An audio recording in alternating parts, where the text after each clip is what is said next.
Sa nagsasabi na hindi daw kailangan ng trade license sa Amazon, kalokohan po yun. Huwag kayong maniwala doon. Meron nag-send sa akin kanina, sabi dun sa video, hindi daw kailangan ng trade license. Okay, sige.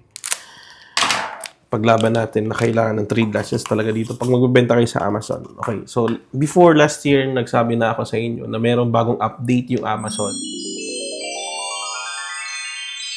Kanina meron akong tinuturuan. Actually, nakapag-session 1 na kami. Tapos, upon registration, unfortunately, today, September 15, 2025, sa mga gusto pong magbenta sa Amazon na wala pa pong trade license, hindi na po tayo pwedeng mag-register under individual account.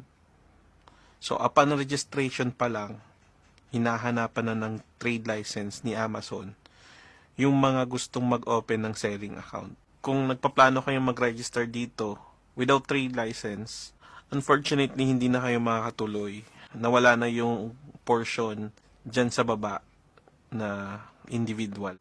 After nung update na yun, every time na may mag-open or magre-register sa Amazon, well, hindi na nga talaga nakakapag-register kasi nga, hinihingian na ngayon agad ng trade license. So, dapat, kapag magre-register kayo, kailangan nyo na kaagad ng trade license. Pangalawa, kaya ako din nasabi na kailangan din ng trade license kasi Amazon selling is a business. So, paano kayo makakapag-comply sa buwis kung wala kayong license or business permit? Let's say, for example, yung business mo ay nasa Pilipinas, tapos, hindi mo babayaran yung buwis. So, bago ka makapag-rehistro sa BIR, di ba dapat kailangan mo ng lisensya? So, yun yung sinasabi doon sa video na pinakita sa akin, na sabi doon, hindi daw kailangan ng lisensya para sa Amazon selling. Amazon selling nga is a business.